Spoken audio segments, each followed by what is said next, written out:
Welcome to Lesson 5.03, Ecosystems. For our warm-up today, we're going to look at this question. The bacteria species known as Escherichia E. coli is capable of using oxygen to produce energy in the process known as respiration. It can also produce energy if no oxygen is available by using a process called fermentation. This ability is best described by which of the following characteristics of living things? A. Use of a common genetic code. B. Reproduce and produce offspring. C. Respond to stimuli in the environment. D.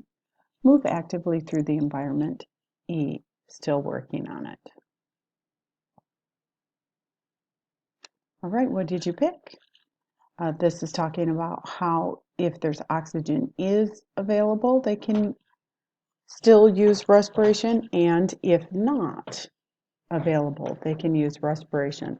So the best choice would be to respond to stimuli in the environment. I Can Statements today is looking at the interaction between living and non-living environment.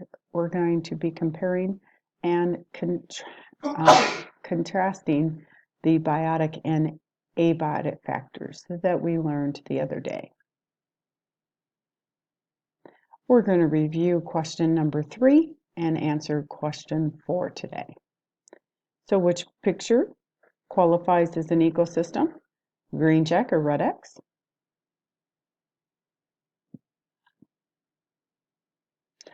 All right, so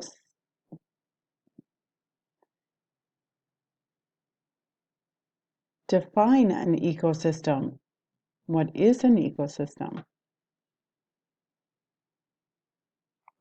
I hope that you listed a community of interacting organisms and their physical environment.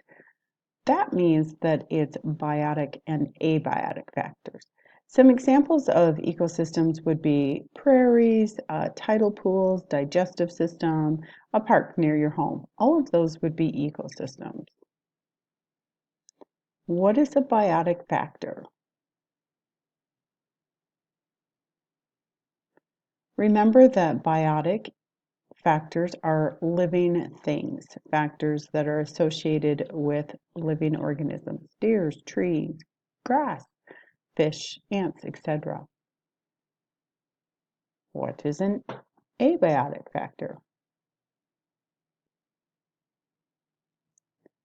Abiotic would be those non-living things like rocks, sand, oxygen, carbon dioxide, climate, sunshine, water, weather, pH. So for today's activity, what you're going to do is be given some opportunities to play some different games to check your understanding and review the concepts of abiotic and biotic factors. So each location will have some links for you, and I will put these links up in the material so that you have them and you can go through and review a couple of those and tell me which ones that you enjoyed. What was your favorite room? You can send me an email for that. Here are our study guide questions, number 3 and number 4.